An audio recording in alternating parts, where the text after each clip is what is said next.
You look great. Good job. Nice to see. We were laughing backstage at the pictures being brought up. I know, we had a It was big bit debate. Would they get mad if we showed those pictures? I was like, no, this is about Those were authenticity. not approved. Yeah. Color agents. I'm so happy to be here, first and foremost, to celebrate 10 years of BoF Voices. I've personally done so many panel talks with different influencers, content creators over the years. And generally speaking, you get the kind of same earnest kind of tropes about being authentic, being organic, repeated over and over again.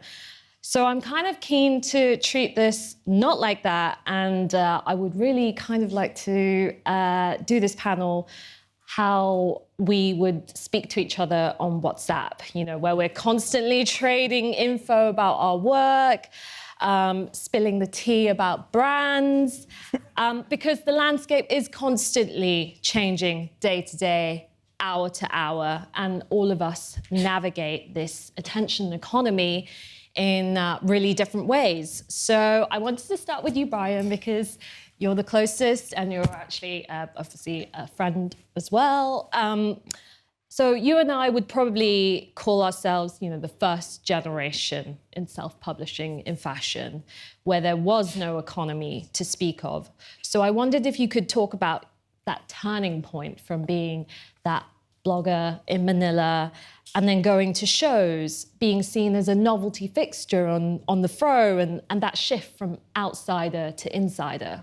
It's fascinating because I've always, I mean, even though, you know, it's been 22 years since I started my blog, I still feel like I'm an outsider, which is quite fascinating because, you know, I have access. You know, the access that I have now, it's so different than when I started. You know, when I started, there was no iPhone. There was no instant information culture. I would scan magazines on a glass top scanner, make my commentary, and, you know, take pictures, you know, using a DSLR camera. And it's quite, DSLR. I know, and it's quite surreal to see that the people that you're writing about actually follow and read you, you know?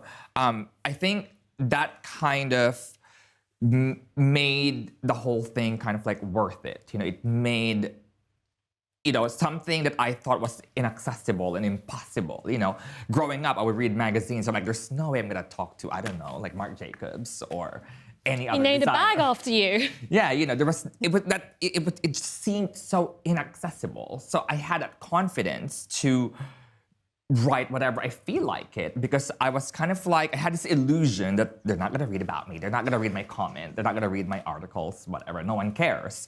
But somehow, because of the internet, it did. So that, for me, to see the people and the creatives, and not just creatives, like even, you know, industry people and editors, you know, I remember, like, I was like 13 years old, I know the masthead of Vogue, you know? So to see industry people read the blog, or at least come across it, or kind of like get in touch. That was kind of like, oh wow, you know, it's real. The people behind, you know, the images that we see are real, and it's a real industry in a way. You know, back then it was just, it's a wild, wild west. There was no roadmap, there's no template. I didn't know what to do. I didn't know what I was doing. All I knew was that I had a voice. And then with that acknowledgement from the industry, obviously, when we talk about an influencer economy, you know, we have to remember that so many of those infrastructures that we have today, you know, social media agencies, talent representation, digital activation budgets, none of that actually existed, like when we first started. I've been on all sides, obviously, as a creator, ambassador, engaging talent, working with legacy media. And I've seen how in those different scenarios, you know, you can be out of sync with one another, and that can kind of really hamper the resulting content or what you're trying to do. So, Camille, I wanted to kind of turn to you and ask about, you know, those working relationships with brands and how they've changed since you first started?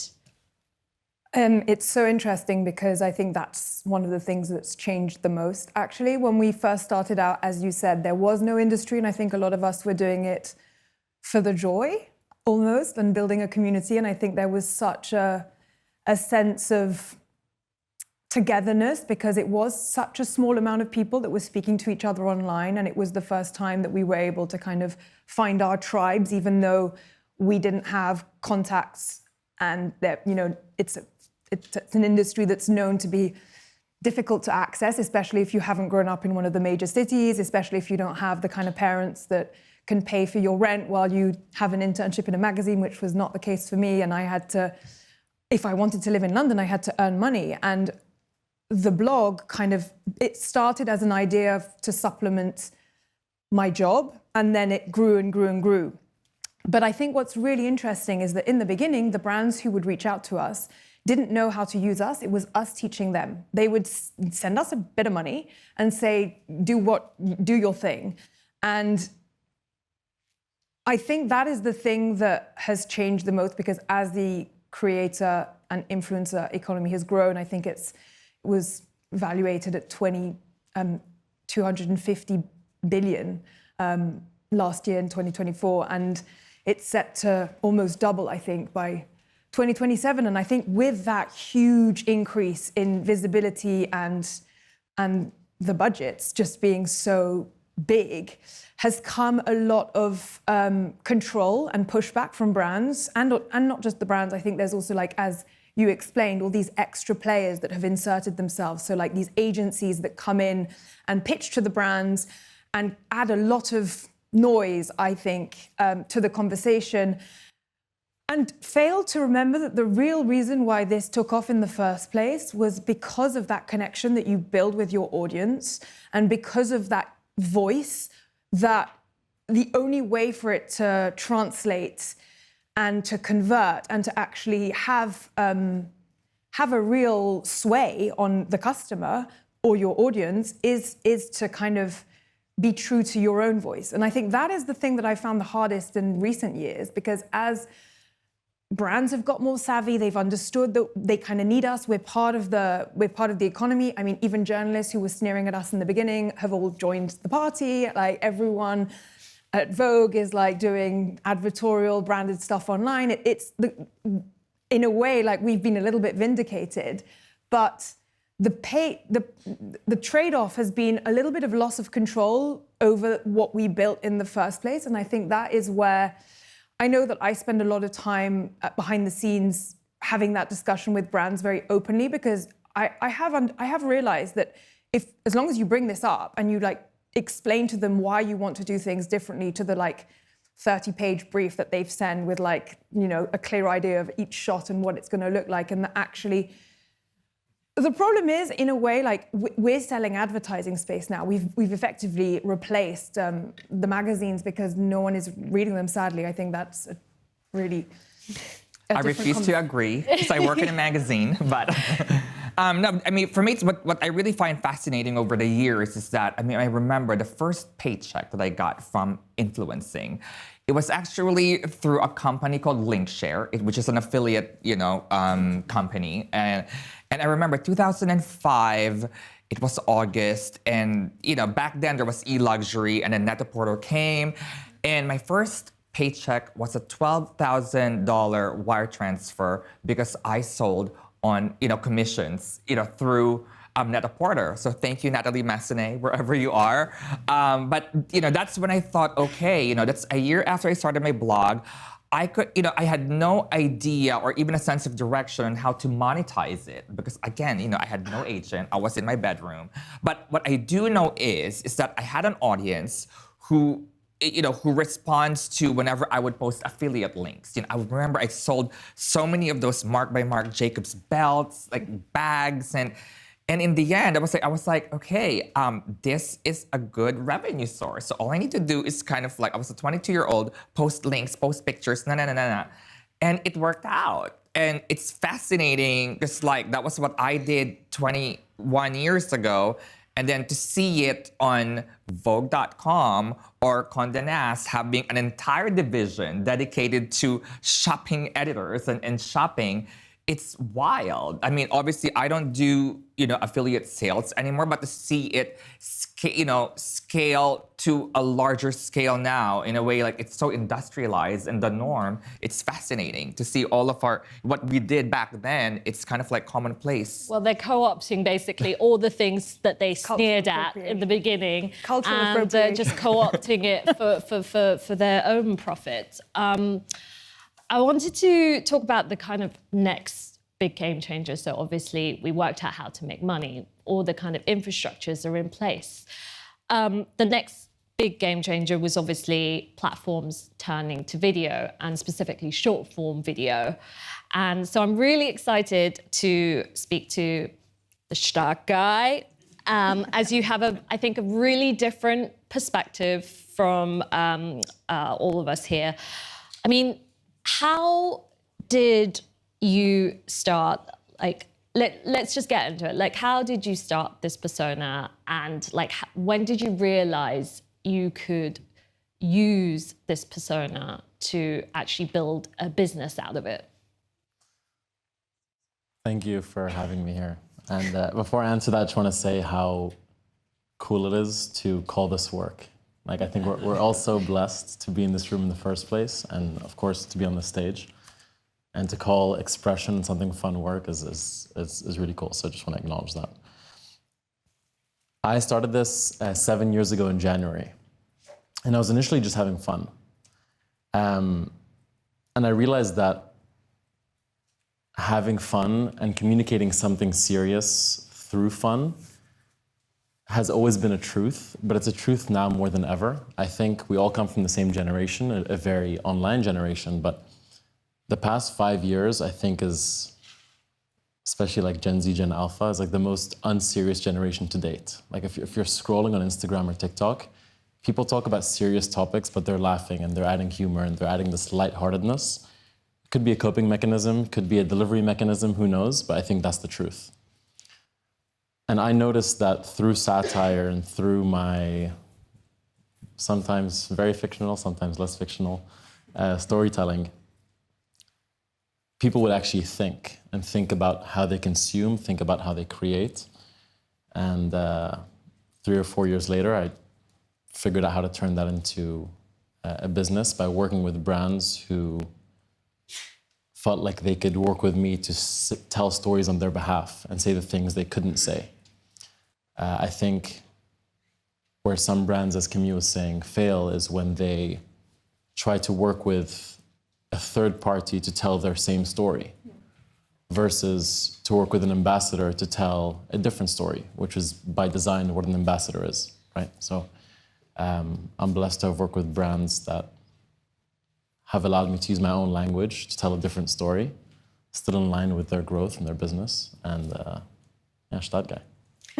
I mean, I want to dig deeper into that because, as Camille said, we've been in those rooms and conversations where we've experienced pushback and, lots of just not in sync, no synergy, but, they want the content, they want you in some capacity. So with your particular platform, obviously it's through satire, you are effectively taking the piss out of brands. Somewhat. So, how do you navigate those conversations, behind the scenes, and what work within their parameters, but also be true to your audience and your community? So I want to go back to a word that we've spoken about a lot today, and in general, it's this word of authenticity.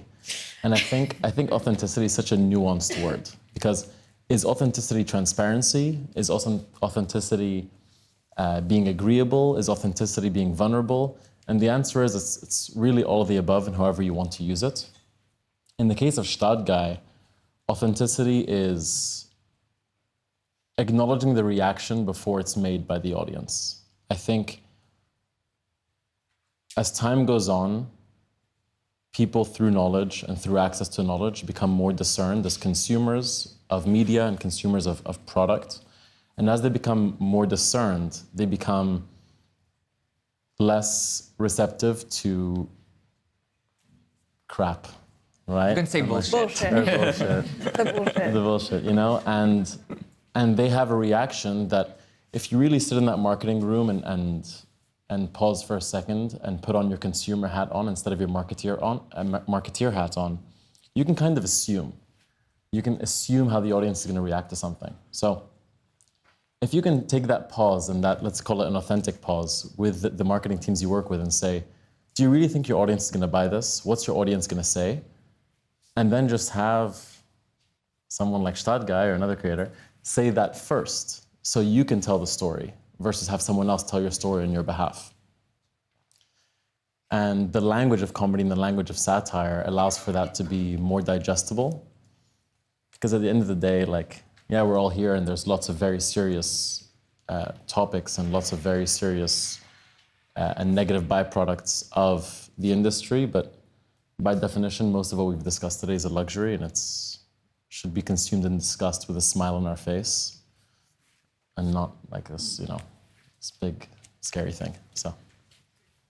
I wanted to ask all of you actually, just, going back to the kind of video, short form, and, in this kind of, I think one of the biggest discussion points from last the season of shows back in September was who gets to critique. It's everybody has an opinion, everybody has a digimic, everybody is, expressing themselves for better or for worse. So I kind of wanted to get, all of your thoughts about who gets to critique and how you approach, I guess, this concept of negativity for engagement.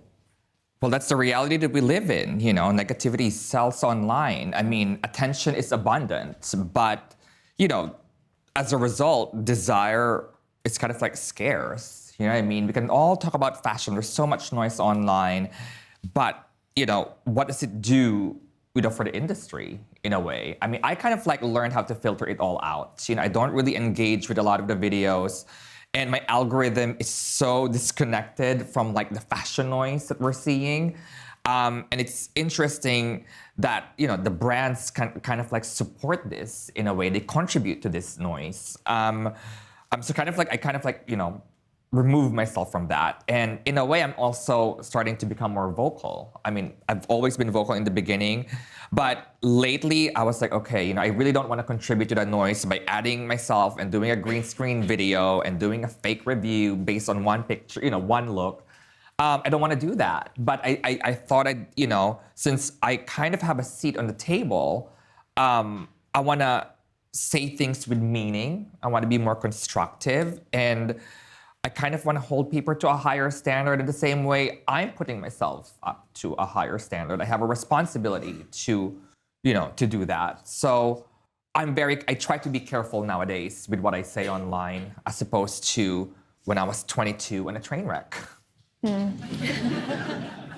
Which a lot of them are now, are. So I kind of get it. But it's interesting to compare, because I remember those days, and you mentioned it before, when you're writing in your bedroom into the void, and in your mind, no one important of any significance is going to read your content. Yes, people will pick it up, but not the fashion people. Whereas now, I think, with having a platform and a voice comes the responsibility of using that wisely and not just contributing noise, creating controversy. That said, I do think that the industry has a problem with taking accountability in general, and it makes it hard for us to actually express those feelings as they, arise. I can think of, magazines, shooting with, Tesla, for example, and it creating a big backlash. I feel that I used to say when I went into fashion, because I came from the corporate world, that I wanted to come and plant a bomb in the middle of it. And I realize now it was so sort of arrogant to talk like that. But I do think that the only way to drive change is to have these conversations. Now the way I do it is that I try and have those conversations in the room with the brand, not necessarily online. I think actually you can bring your feedback to the table without having to blast someone online. I think that actually is very valuable use of my time because I'm also a consumer and I really understand my audience because they feed me back through comments so I can kind of predict what's going to happen when a brand asks me something. And I think that is a really valuable use of our knowledge. And it's something that I'm always happy to contribute and sort of spend time with the brands that I work with to really, to just add that value that I think.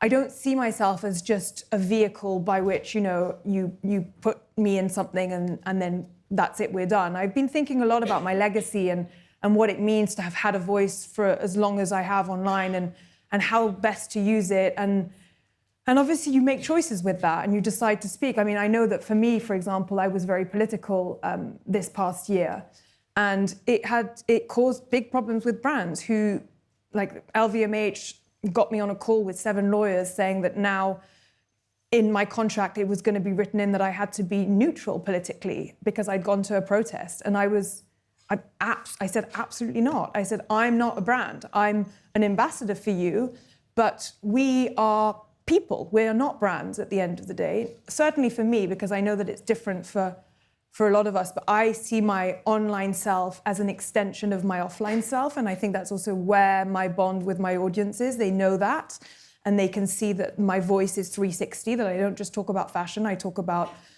personal, like my IVF journey, for instance, and I've talked about political, advocating for Gaza, etc. And I think that was something that really shocked and scared me because obviously we know what the business is. The business is about making money.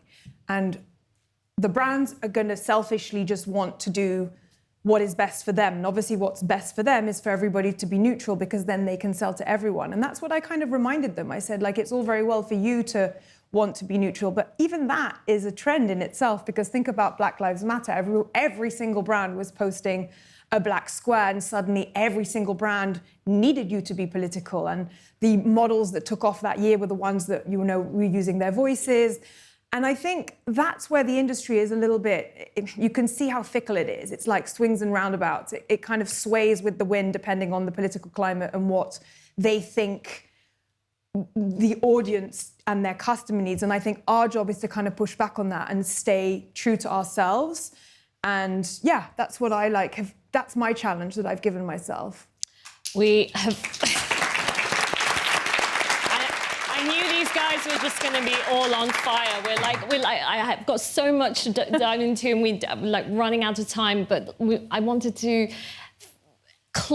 try and wrap things up. I hope this conversation carries on because honestly, you guys all have so much to say and I wanted to end by asking, as from your different vantage points, today we're in this fashion system session and we're pondering the kind of most existential crisis of luxury and the problems that luxury faces.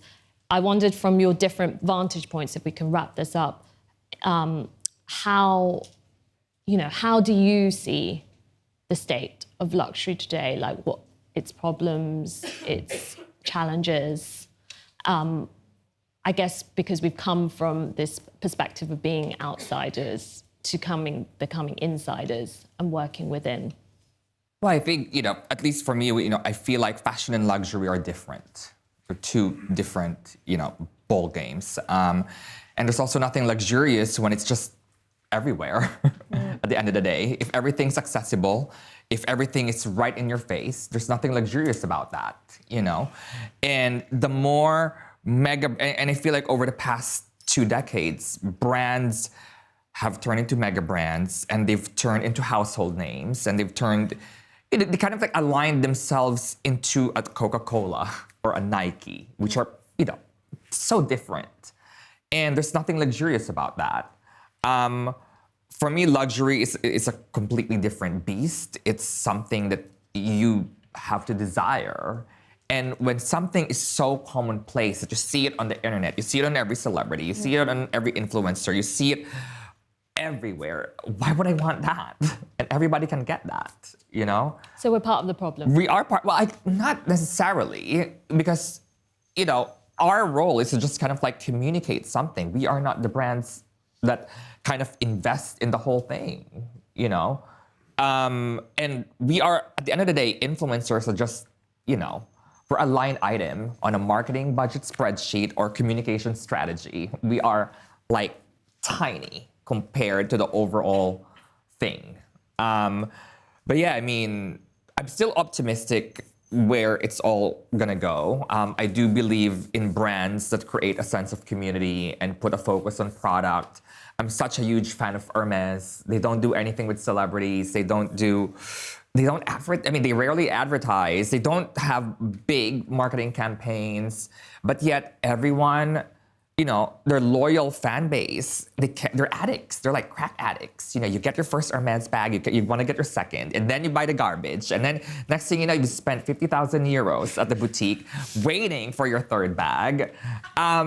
It's real, you know?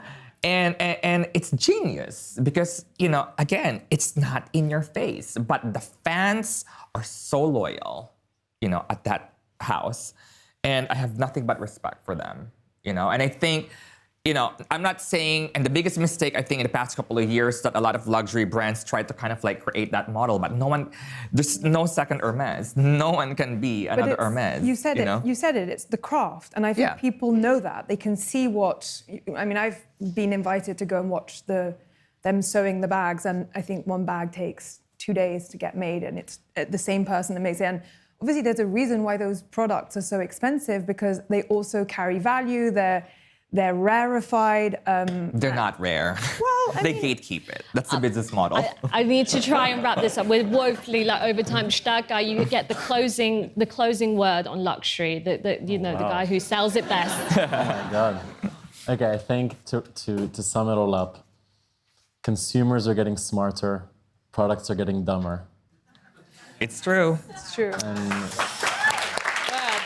there we go. Short and sweet. We need to meet somewhere in between and recalibrate. And you can work with people to make your products better, and you can work with people to storytell and help with that market efficiency before your customers do that for you, which is usually a bad sign for a business. But the storytelling can't be better than the product. The product is key, I think. Yeah, it's the efficiency. Hermes.